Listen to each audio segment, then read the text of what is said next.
আসসালামু আলাইকুম আলহামদুলিল্লাহ ওয়াহদা ওয়াসসালাতু ওয়াসসালামু আলা মান লা নাবিয়্যা বাদা। সারা পৃথিবীর সকল মুসলিম দিনী ভাই বোনকে আমরা বলছি, আপনাদের জানা আছে জামিয়া সালাফিয়ার কথাটি। জামিয়া সালাফিয়া আমরা বিগত 4 বছর থেকে সম্মেলন করে আসছি, যে সম্মেলনের নাম ছিল ইসলামী সম্মেলন। আমরা সেই সম্মেলনকে সালাফি নাম দিলাম কেন? সম্মানিত দিনী ভাই বোন, আপনারা জানেন আপনাদের এই জামিয়া সালাফিয়ার নাম হচ্ছে জামিয়া সালাফিয়া। সাথে সাথে আপনাদের জানা আছে যে জামিয়া সালাফিয়ার অর্থ হলো এই যে সালাফি ও তাবিদের, সাহাবী ও তাবিদের নীতিতে গড়ে ওঠা বিশ্ববিদ্যালয়।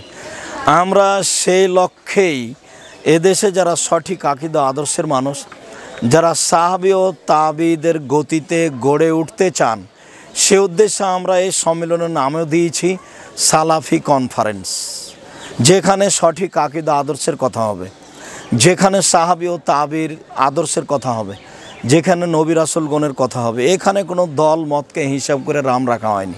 হয়তোবা একটু আপনারা দেখছেন যাদের কাছে হয়তোবা হিংসার কারণ হয়েছে, সেই জন্যই। তা আমরা সকল দিনী ভাই বোনকে হিংসা থেকে মুক্ত থাকার অনুরোধ জানিয়ে এই সালাফি কনফারেন্স যেহেতু কোনো দলকে হিসাব করা নয়, কোনো ব্যক্তিকে হিসাব করা নয়, কাজে স্বাভাবিকভাবে মেনের জন্য অনুরোধ জানাচ্ছি। সাথে সাথে আমি আব্দুর রাজ্জাক বিন ইউসুফ সারা পৃথিবীর সালাফি মানুষের সভাপতি হয়ে গেলাম। এত বড় অপছন্দ, নোংরা নীতি অন্তত আমি আব্দুর রাজ্জাক বিন ইউসুফ পেশ করিনি। সম্মানিত দিনী ভাই বোন, আমি আপনাদের একজন সাধারণ খাদেম আব্দুর রাজ্জাক বিন ইউসুফ আপনাদের সঠিক আকীদা আদর্শের কথা বলে থাকি। সালাফি দিয়ে আমি কোনো মত আপনাদের সামনে পেশ করতে চাইনি।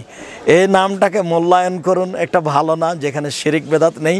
সকলের কল্যাণ কামনা করে জামিয়া সালাফিয়ার এই সালাফি কনফারেন্সে উপস্থিত হওয়ার আন্তরিক অনুরোধ জানিয়ে আমি আজকের আপাতত কথা এখানে শেষ করলাম।